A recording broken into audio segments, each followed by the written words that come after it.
Jenna Brust is a 2 times Protea athlete, multiple title-winning bikini fitness competitor, and the founder of Bodies by Brust, helping women build confidence from the inside out while sculpting the physique of their dreams. She's a diverse hybrid athlete and enjoys many forms of intense exercise moving her body. Many people know her for the fitness online, but it's only one part of who she really is. She's also a business owner, mentor, creator, and a woman committed to growth, discipline, and living with purpose. In this podcast, all those sides come together. We'll talk mindset, resilience, wellness, entrepreneurship, and the journey behind becoming your strongest self, physically and mentally. Please welcome to Strength Out of Struggle Fit Life, my friend, Jenna Brust. Welcome, my friend, Jenna Brust. You. What's up, my lady? Nice to be here with you. So I've been trying to obviously track you down and have a chat for a long time, seeing you inspiring a lot of people. You've done a lot of work for yourself in the fitness industry. And I love that hustle. I see you on the billboards. You're always up to something, and yet you're always so down to earth. The show Strength of a Struggle is going to talk about, of course, where you came from, your big breaks and you know, ups and downs and where you're going to.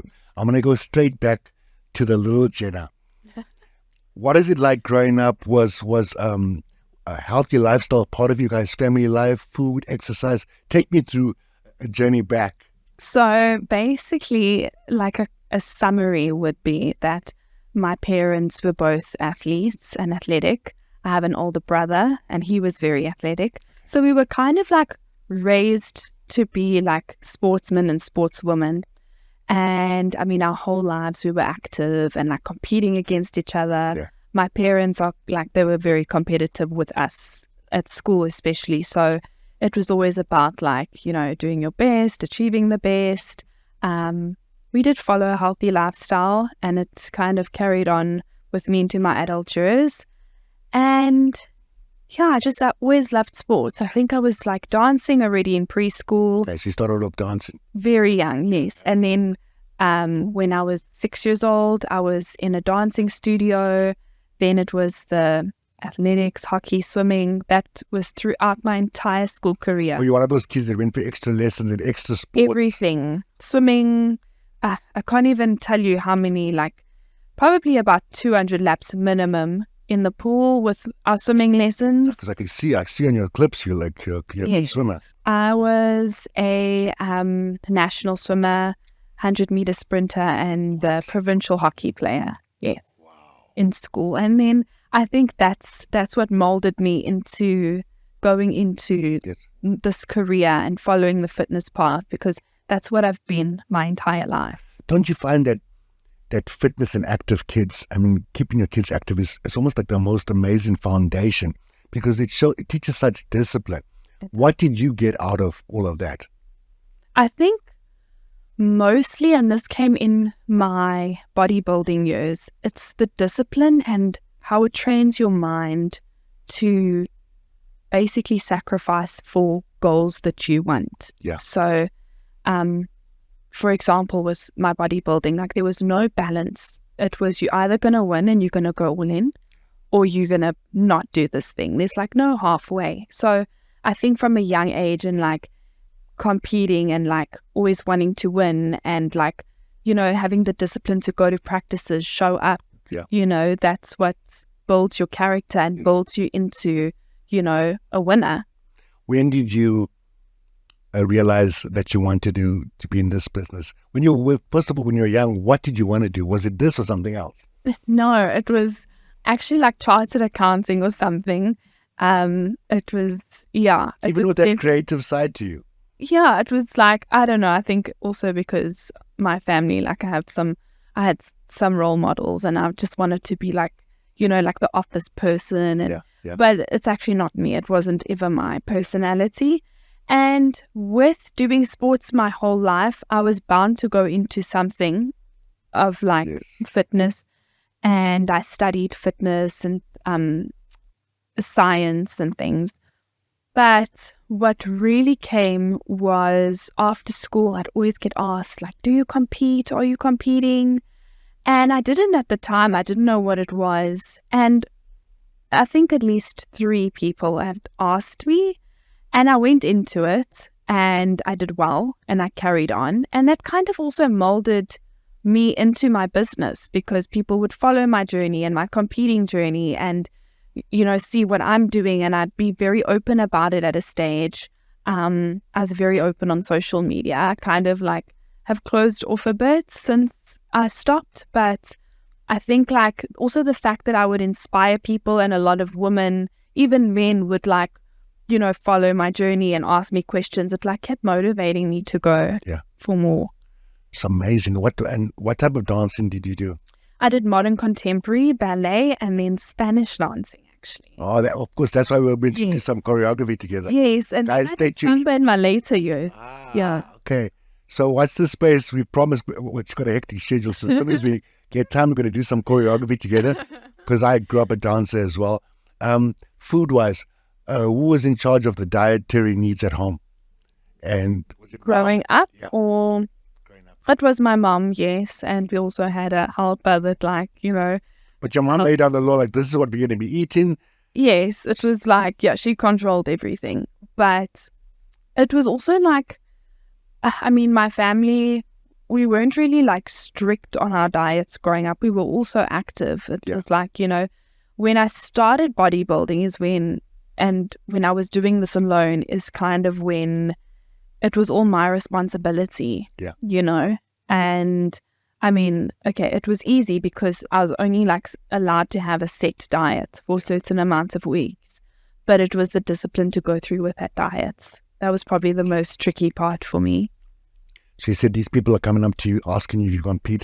I'm sure that what your body was showing was all the different sports, the results from the swimming, from the dancing, because, dancers have also a nice posture. Yes. Ballet with technique. Mm-hmm. So they started noticing a genetic shape there, like, whoa, she must compete or something. What made you want to try out the bodybuilding route? So it was definitely the fact that people were asking me, because when they were asking me, I thought, I probably do look like I compete. Like I have a very sporty physique. And I just remember like I found a coach, and she said to me, there's this show that's happening, I think it was in Bloem.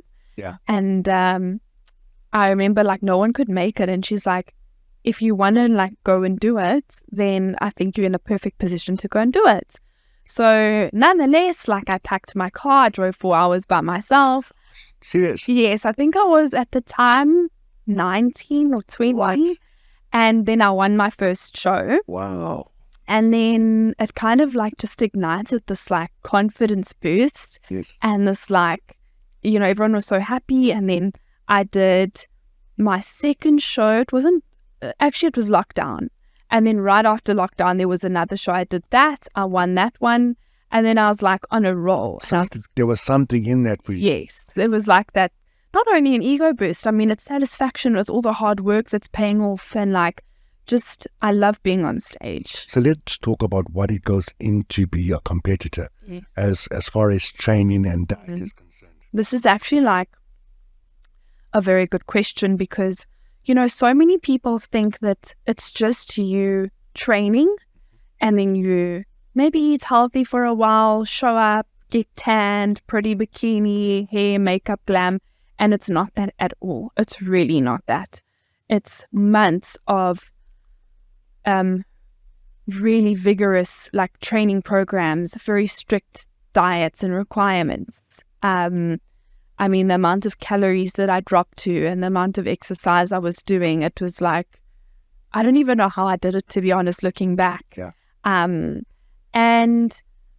What goes into it really is like blood, sweat, and tears. So would you do your cardio first in the morning, or split your routines up, or would you train once a day, twice a day? What would that be like for someone that wants to get into it? So there was a stage, this was at like the more hectic stage of me like trying to get as lean as I could. I think it was about an hour of Stairmaster, which I would split up half morning, half evening. Then my training schedule would take me about 1 to 2 hours to finish. Then it was obviously like the very low calorie diet. And then 20-minute Epsom salt bath, 20-minute sauna. So like Recovery stuff. that, and also fitting in my work in the day. Yeah. It's, as I said, it's one or the other. You can't like have this balance that everyone in normal life, yes, you can. It's achievable. But with super success, unfortunately, no, is a bit of it's an extreme hysteria. sport. It is. It's an extreme sport, and this is what people don't get. And I know there's so many men and women that have tried it and they can't do it, because also it's not just about eating healthy or eating clean or going to a restaurant and picking a salad. Your lifestyle changes. You measure your food. You take out spices from your food or sauces, or you only allowed certain things. You know, you have to measure your liquids, measure your salts. Like, I even remember there were times I didn't really have a social life because it was difficult. Yeah. And I'd even take like my Tupperwares with all my like pre-made. I got stories about that. And honestly, like, I don't know how I did it. It was like, obviously I had that goal, but I can't think of ever doing that again. It was just too much for me. It was too intense. Yeah. Would you train on an empty stomach in the morning, or would you have some fuel before training? I would do fast cardio. Yeah. Days where I couldn't, when I got very lean. I think before I went to South Korea, I was 3 to 4% body fat. What?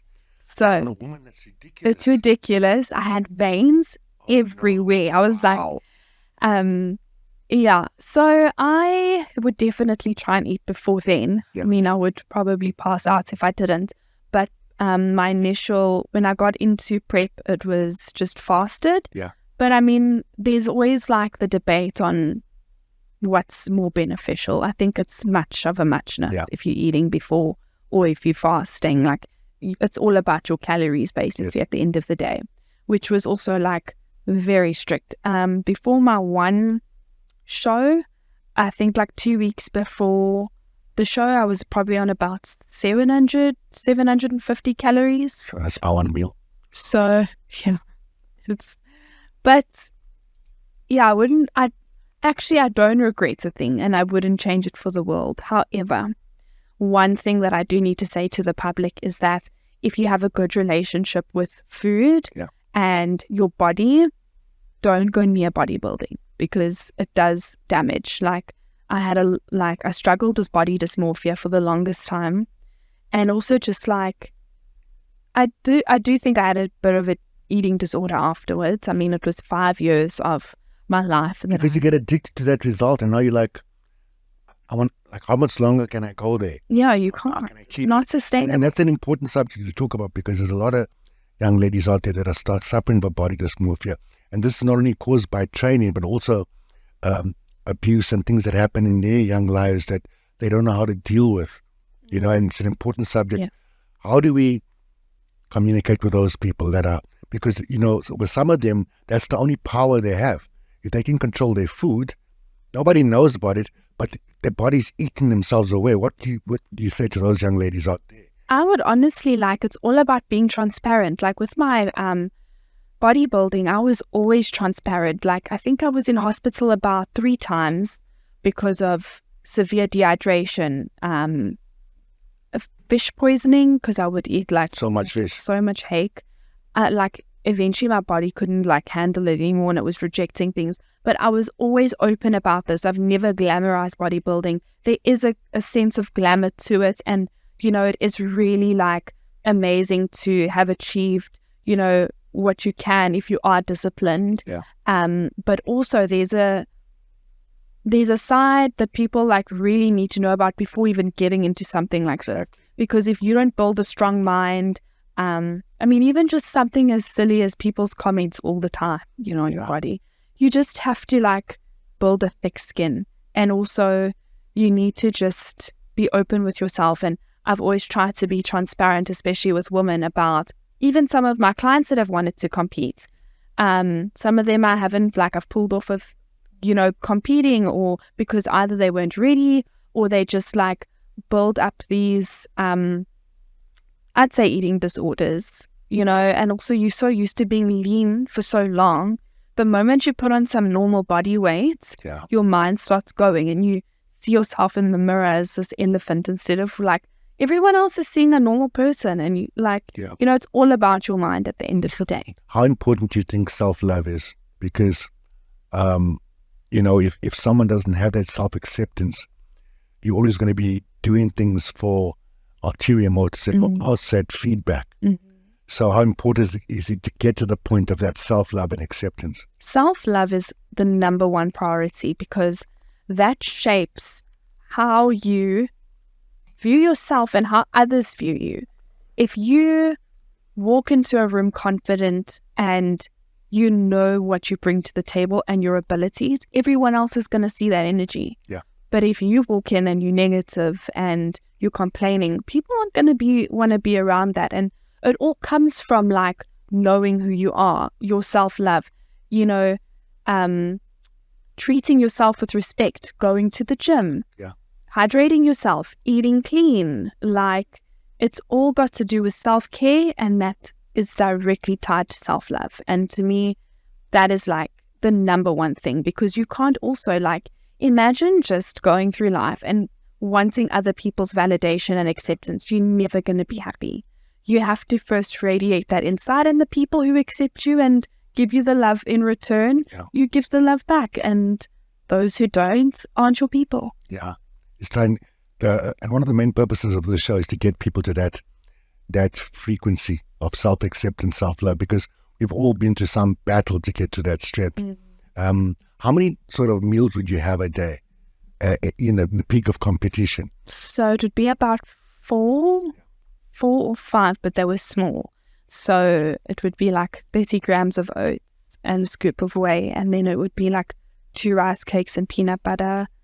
Then it would be, I think the last 2 meals were either chicken and salad or hake and salad. It wasn't anything of volume.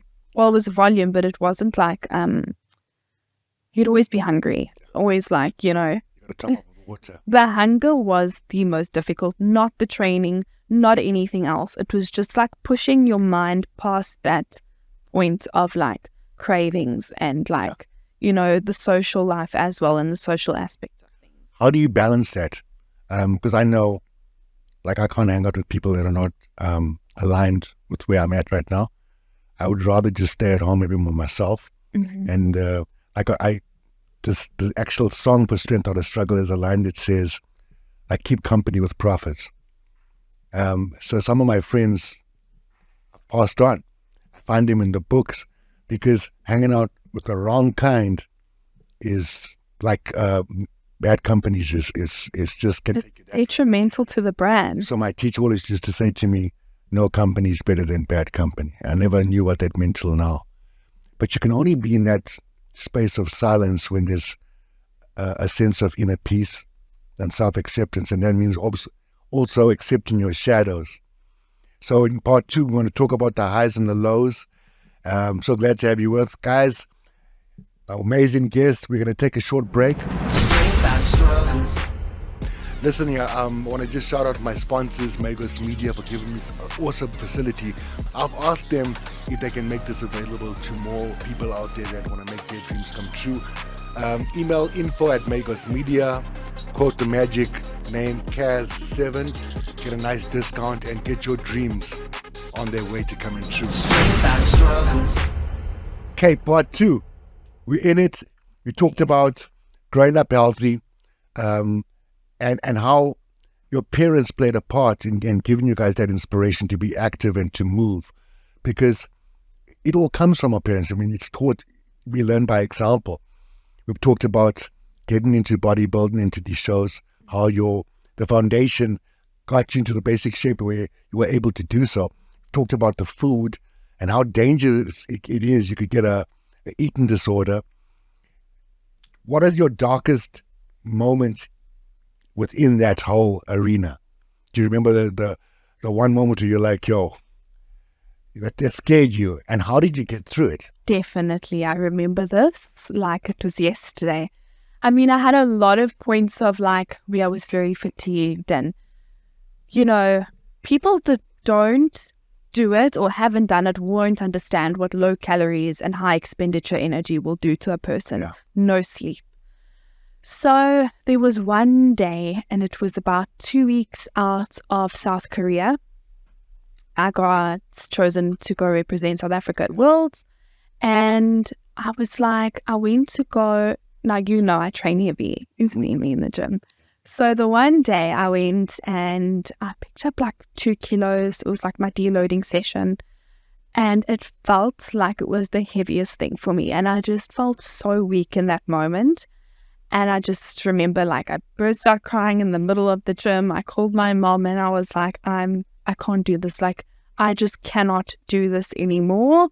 I have reached my point. And she still said to me, like, take a minute. You've come this far. Yeah. And then, that saying that you didn't come this far to only come this far. Yeah.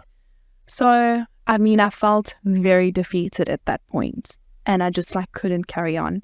And I thought about it and I thought like the amount of sacrifice it's taken for these 4 or 5 years to get here. Like it's not over yet. I'm going to like push through this. How far were you from the competition day? 2 weeks. So 2 weeks out, Yes. foreign country, feeling all the depletion because you've been minimizing those calories for a while, training like a beast. Mm-hmm.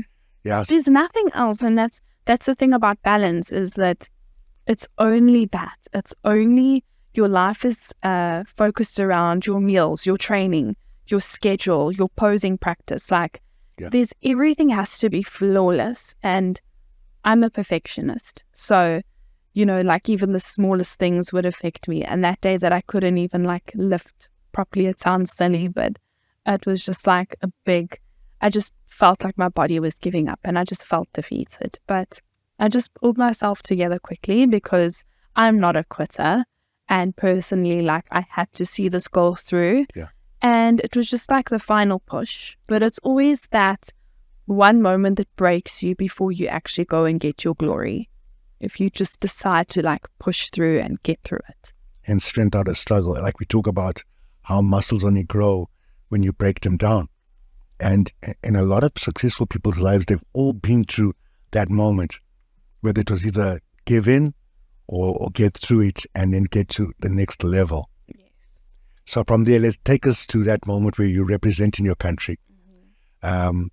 So you get through this, and what are you saying? Do you have any mantras? What are you saying to yourself to get through the next 2 weeks? So my biggest life quote is, winners never quit and quitters never win. And also just like, I think at that time I had such a good support system around me.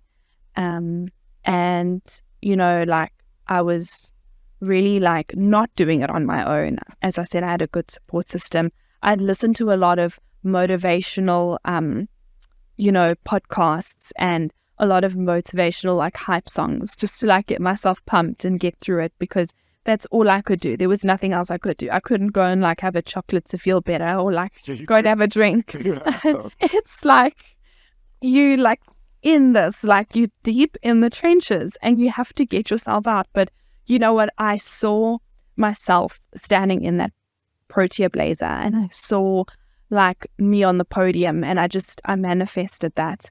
And like, that's what got me there. And I was just like, it was all power of the mind. So take us to the night of the competition. On the competition. It's very intimidating. There's a lot of amazing bodies, a lot of it, like everyone that's worked so hard, everyone from different countries, Russia, South Korea, Italy, Germany, wherever, you name it. And, it's like you pumping up backstage and like you seeing everyone and like everyone's also like checking you out. Yeah. So that was, it's always like a little bit, intimidating, but I knew that I did my best to get to that point, and it was my time to showcase what I had worked so hard for.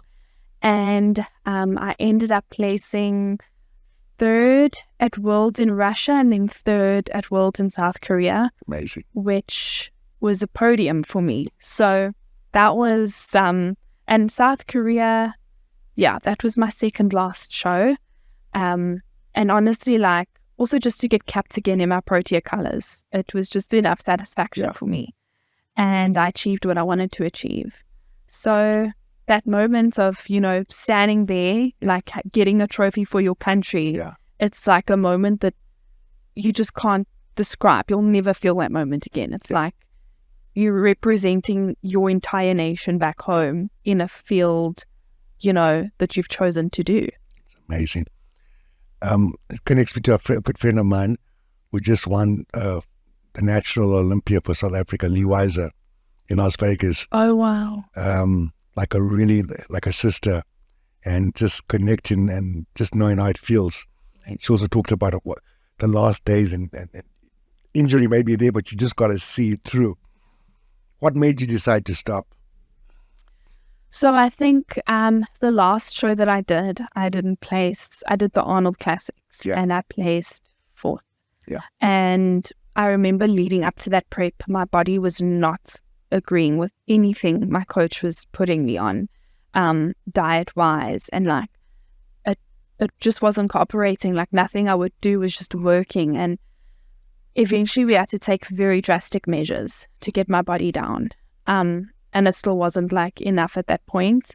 And I think just the fact that I'd looked back and I'd seen what I had achieved, but also the sacrifices I made, like missing family gatherings, missing birthdays, social events. I put all of that into consideration, and for my future, what does that look like if I carry on? Sure.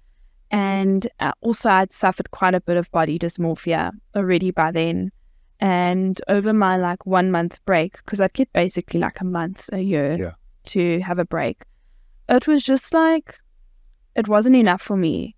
The bodybuilding had satisfied me to a point, and after that point, it wasn't even because of the loss. I think it was just everything leading up to that.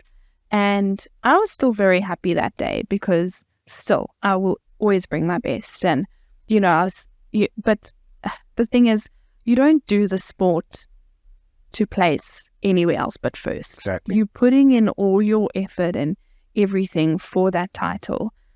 But I just got to a point where I looked at the bigger picture. Yeah. And it was just not satisfying me anymore. Yeah. On that note, how dangerous do you think it is for female athletes to compete in bodybuilding, especially when they may be at risk if they want children and stuff like that? Because there's so many levels to this. There's a dark underbelly and not. What advice do you have for them? Because it's not all dark. And, I don't want to seem like I'm looking at, there's great aspects to it. And people can balance it if you're doing it the right way. Like with my coach and myself, she was very cautious about, the protocols that we took. I wasn't on any gear. I didn't want to go on any gear. And I think that's also a big reason why I stopped, because I'm not saying every female had to at some point. Yeah, but the girls that are doing it now, and I'm not saying everyone, but you can see the big difference between what it was a few years ago and now. And the look has changed quite a bit as well. And I think definitely if you are abusing gear and you are just, doing everything you can just to look good for one show, but you're neglecting your health in other aspects, your hormones, your fertility system, it will definitely affect you in the future and, your fertility, it does. Yeah. We're going to take a short break. And after this, we're going to talk about your goals, your dreams, what you're doing and what exciting still to come. Listen here, I want to just shout out my sponsors, Magos Media, for giving me an awesome facility. I've asked them if they can make this available to more people out there that want to make their dreams come true. Email info@Magos Media, quote the magic name Kaz7, get a nice discount and get your dreams on their way to coming true. Yo, what a journey so far. It seems from my side here that you're one of the lucky ones that had managed to balance things. And I'm sure it's got to do with the strong structure you had around you to help you see things from a level-headed point of view. Because you could have gone the other way, and the obsession could have really taken over. Once you decided to to stop competing, you focused more on developing your business. Let's talk about where the company has come to, because I've seen you doing so much good work out there. A lot of joint ventures with supplement companies and stuff, and that's been an inspiration to me as well. So let's talk about that. Okay, so I mean, my online coaching business, Bodies by Brust, a lot of women, especially that followed me from my bodybuilding days, and just see me in the gym and like how I used to train my one-on-one clients when I did still do one-on-ones. Yeah. So that has grown in the best capacity. And along with that, I do, which I will carry on next year, the fitness events where I collab with different companies. Youthful Living has been a great part of collaborating with me and making big campaigns to, bring fitness to women and have them like join a community. And there's still some other ventures, which I'm not going to speak about right now, that are in the works, which is actually completely opposite to fitness, because as much as fitness is my life and I love it, as I said, there are other aspects to me and, just to broaden my horizons. But there's still, next year is also going to be an exciting year in terms of collaboration with, different companies and different fitness people and internationals for fitness events, and just to, build bigger communities with fitness and to get more people, that aren't in the fitness space involved, and to have that positive impact on their lives. Exactly. I'll be obviously working with you on those because we want to try and change as many lives as possible. Do you believe in manifestation? I do. And have you had that moment when something's happened and you're like, I saw this. Mm-hmm. Tell me about many that. times. So, okay, let's put the bodybuilding aside. In terms of like the billboard, for example, that was so dope. I had to share it. I'm like, check my homie. So I was working with Youthful Living, and I'd brought up this concept. We discussed the body fit box that I had done with them, and just to also like help women that aren't in the fitness space yet, just to get a kickstart on their goals. And then they surprised me with I was talking to the CEO and everyone involved about being on a billboard, and they were just so kind enough to actually like do that for me and surprise me with it. And that was one of my dreams and bucket list, just to be on a billboard. And I was like, wow, on the highway, that was something, it's still big to me. I still really, really appreciate the fact that they did that.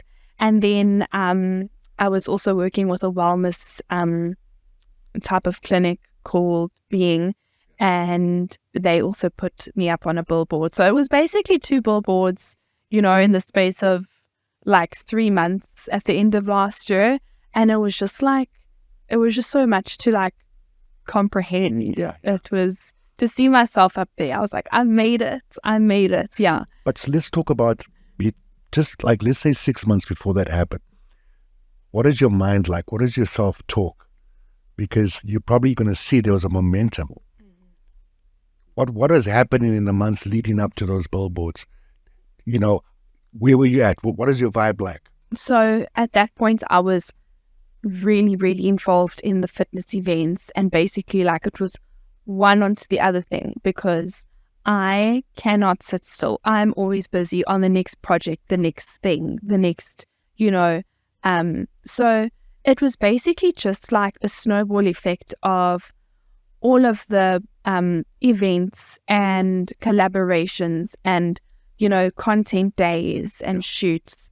And that was like building up, and like, honestly, working on those things makes me the happiest person. Like, I just love to work on projects. Yeah. And I think that with my self-talk, it's always positive. It's always coming from a place of self-love, because I live in my own head. Yeah. I have to live in this body. You've got an enemy there, It's hard. I've had an enemy there before. And you just have to kill that voice, and you just have to keep pursuing, Yes. And that's what I did. And I didn't give up. And I was just like showing everyone like what I am capable of. Yeah. And the fact that they could see that in me was just the next big thing to me. Yeah. So let's look into the future now. Let's talk about your goals, your hopes, your dreams, both personally and in a business capacity. What do you want to know? What are your hopes and dreams? So let's talk about private life, because you've been so busy.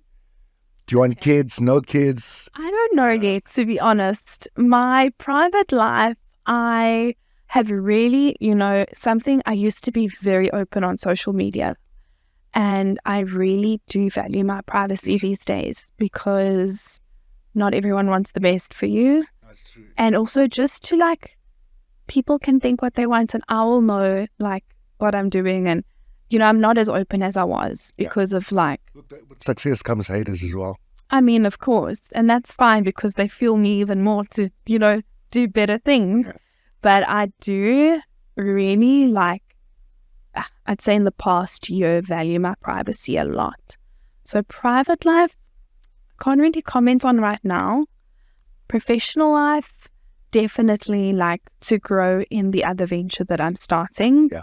And to also, have more success in my fitness and, on my online space, and to just keep encouraging more women. And, the most satisfying thing to me is when I get those voice notes saying how good they're feeling and how much weight they've lost or how much muscle they've gained. And it really brings me joy just to hear I am doing that and I have a purpose for other women. I don't train men, by the way. I'm just putting that disclosure out there yet again, because I also get some DMs. But You get a lot of DMs. yeah, but I just I don't coach men. It's only How do you deal with that? Because obviously, as someone that's very attractive, I'm sure there's a lot of comments that come at you. How do you make it like water with duck's back? Because I think ladies get more inappropriate comments at them in their DMs and stuff that men do. How do you deal with that? I ignore it, to be honest. And it's not even coming from a place of being rude. It's coming from a place of protecting my energy and giving my energy to those who I want to give my energy to. So if you're sending me these comments all the time, I mean, maybe sometimes I'll see it, maybe sometimes I don't. But, I also, if someone is asking me for advice that is a male, I'll be professional and I will answer. I'm not, especially if it's related to health and fitness. Yes. I really do try as best as I can to help everyone. But there is just a line for me personally and training men, which I do not cross. Yeah. Those young ladies out there that want to be like you, what words of wisdom could you give to them? There's a young little Jenna out there looking at you and going, wow, just so that we give them as much knowledge so that they can have the most fluid journey as possible. I would say just always be true to yourself. Listen to your heart and what goals is it that you really want to achieve. Yeah. And don't let anyone or anything stop you. Keep pursuing that until you have satisfied yourself. And, do it with love and for love, and handle everything that life throws at you with grace. Because I love that because life will throw some hard curveballs at you. And it's about how you handle the situation. love is the key. God is love. I try to make every time I wake up early in the morning, it's love first, it's gratitude. And if anything that I can be used for is to be of service to that divine love. In closing, thank you for coming, and this is giving you your flowers. I've seen your energy, how professional, what a lady you are, and that I want other ladies to see that class, that sophistication, and wish you so much success. This is your flowers. In closing, what is the definition of a fit life for you? And of course, fit life is more than just training, mindset, everything. A fit life for me is a life where you can wake up and just be happy with yourself and, be better, or at least 1% better, or do 1% more than you did the day before. Yes. You don't have to have rock hard abs. You don't have to follow that strict diet, just live in moderation, live in peace, live in balance, and just enjoy the journey and the journey of fitness. train because it makes you feel better. Don't train because it's a chore. Yeah. Wow. Jenna Brust. Jenna Brust, thank you so much for coming. Really appreciate you. Ladies, also, one thing I'd like to say from a man's perspective is we fall in love with those that are in love with themselves. I mean, the real ones. I'm talking about the Sigmas, not the other ones. Sigma's another level. It's about that self-love because we want to grow that love. Thank you for joining us, Jenna Brust. And looking forward to exciting ventures that we can work on together. Guys, from me, keep reaching for the stars. May you be blessed. Strength out of struggle.